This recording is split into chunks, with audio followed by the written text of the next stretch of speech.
Right. Cinema వాళ్ళ ప్రొడ్యూసర్ల ఇళ్లపై IT దాడులు అయితే గత 4 రోజులుగా కంటిన్యూగా జరుగుతున్నటువంటి పరిస్థితిని మనం చూస్తున్నాం.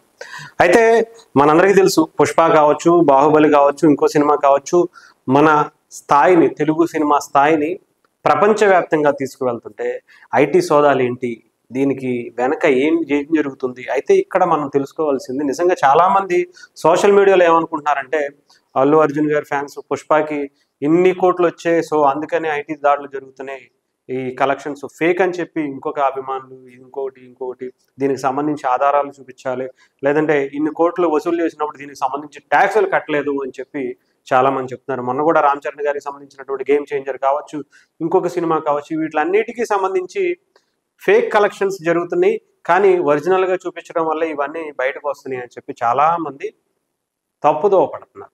ఇక్కడ మనం తెలుసుకోవాల్సింది ఏంటంటే, నిజంగానే దిల్ రాజు గారు కావచ్చు, లేకపోతే మైత్రి మూవీస్ మేకర్స్ కావచ్చు, వీళ్ళ ఇళ్లపై దాడులు జరిగేది కలెక్షన్స్ గురించి కాదంట.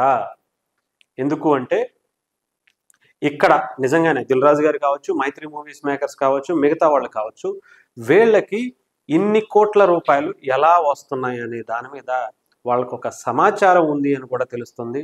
వాళ్ళకు వచ్చినటువంటి సమాచారాన్ని ఆధారంగా చేసుకుని వీళ్ళు మైత్రి మూవీస్ మేకర్స్ అటు తెలుగు, తమిళ, కన్నడ, మలయాళ, హిందీ భాషల్లో, భారతదేశంలో ప్రధానమైనటువంటి భాషలన్నింటిలో కూడా వరుసగా పెద్ద పెద్ద హీరోలతో పెద్ద భారీ బడ్జెట్ సినిమాల్ని మైత్రి మూవీస్ మేకర్స్ కూడా నిర్మిస్తుంది. ఒకటేసారి 5 నుంచి 10 సినిమాలు వాళ్ళు ప్రొడ్యూస్ చేస్తున్నారు. సంవత్సరానికి 4-5 సినిమాలు, బడా సినిమాలని వాళ్ళు బయటకు తీసుకొస్తున్నారు. అలాగే దిల్ రాజు గారు కావచ్చు, ఇంకొంతమంది కావచ్చు, వీళ్ళందరికీ డబ్బులు ఎక్కడి నుంచి వస్తున్నాయి, ఇన్ని కోట్ల రూపాయలు సినిమాలు పెట్టి తీయటానికి, సినిమాల్లో పెట్టడానికి వీళ్ళ వెనక ఎవరున్నారు, వాళ్ళకి ఎక్కడి నుంచి వస్తున్నాయి అనే దాని మీద పోలీసులకి ఒక సమాచారం అందడంతో ఐటీ శాఖకు సంబంధించినటువంటి వాళ్ళందరూ కూడా వాళ్ళ ఎస్విసి కార్యాలయాలు కావచ్చు, మైత్రి మూవీస్ కార్యాలయాలు కావచ్చు, వీటిలన్నిటి మీద ఏకకాలంలో సోదాలు చేసి బయటకు తీసుకొస్తున్నట్టుగా కూడా తెలుస్తోంది.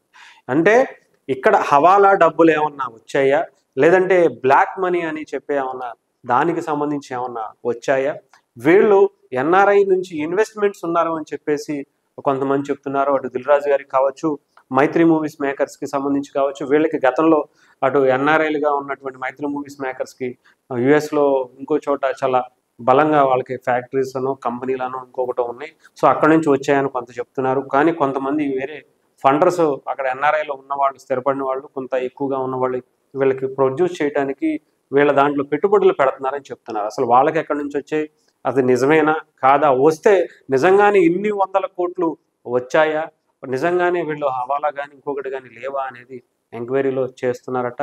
హవాలాకి సంబంధించినటువంటి వాటితోనే ప్రధానంగా దృష్టి పెట్టినట్టుగా తెలుస్తుంది. వాళ్ళకు ఒక పక్కా సమాచారంతోనే ఏకకాలంలో సోదాలు చేస్తున్నారంట. 3-4 రోజుల నుంచి చేస్తున్నటువంటి సోదాల్లో కొన్ని కీలకమైనటువంటి పత్రాలను కూడా, డాక్యుమెంట్స్ని, అలాగే బ్యాంక్ అకౌంట్స్ని కూడా గుర్తించినట్టుగా తెలుస్తుంది.